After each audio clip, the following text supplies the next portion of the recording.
The Insidious movies are pretty good, right? Like, in the way you kind of forget that they're good until you watch one and go, oh yeah, hey, that really holds up. None of them are great, but they aren't really shooting for three-pointers in the first place, and now all four of them have managed to slip with deceptive ease into the horror franchise sweet spot of having a good angle, memorable characters, a unique aesthetic, and smart sensibility that consistently welcomes new viewers but also plays fair and respectful with its own internal logic. If nothing else, it's a rare franchise where I'm willing to forgive going to the repeating prequels well more than once in order to draw out a brand. In any case, in case you missed the previous 3 installments or just forgot, Insidious is basically a haunted house exorcism franchise with a subtle but effective gimmick of taking old-fashioned spook house iconography and making it actually scary, plus for good measure the characters are always pretty interesting and well performed, and a pair of ingenious conceits in depicting the afterlife via the cheeky low-tech effect of underlighting the regular sets and filling them up with dry ice fog, and a narrative gimmick of ghosts and demons existing outside of chronological time, the latter being important because even though Insidious is aiming to be more of a just-for-fun series than the Conjuring movies, they still go hard on a thematic angle of haunting as a metaphor for generational trauma. The first 2 films were about a succession of demonic forces haunting an ordinary suburban family from house to house, whereas the third and now 4th films transitioned into prequels about the backstories of the offbeat team of ghost hunters who did the exorcism business as supporting players in the first 2, which has had the rather endearing side effect of turning perennially underappreciated character actress Lynn Shay into an unlikely modern horror icon. Shay is playing Elise, the actual psychic who works as the talent and surrogate mom to a pair of geeky paranormal tech guys, and their dynamic is so much fun you can easily tell why they opted to segue them into the series leads.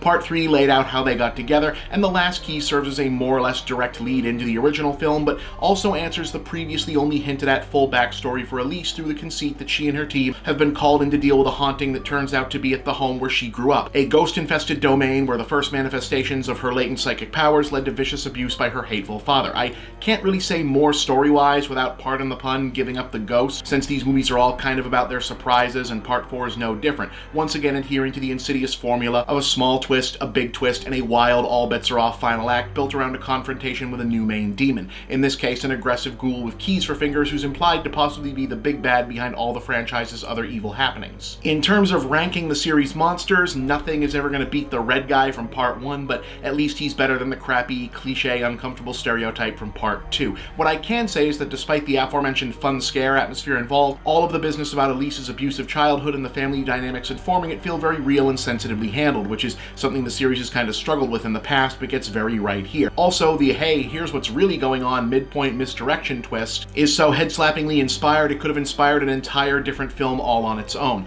As ever, it's the combination of Shay's low-key charisma and solid meat-and-potatoes horror filmmaking on display that are the real stars here. I always walk away from these being alternately impressed that they got me with such tried-and-true jump scares, and also vaguely resentful that I got so taken in that I was able to be gotten in the first place. These movies don't want to reinvent the wheel, so you feel like you've seen this stuff before. You know, hiding the monster just out of frame, sort of in the shadows, but also sort of not, dropping out the ambient noise so it feels like the movie is holding its breath, but you don't know why.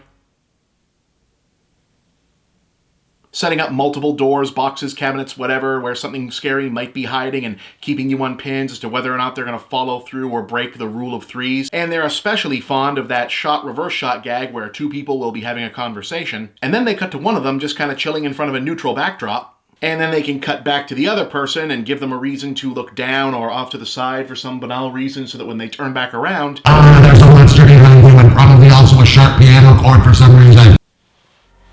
Sorry, I guess that was mean. Bottom line, this is another good Insidious movie in a line of good Insidious movies. 3 stars, worth your time.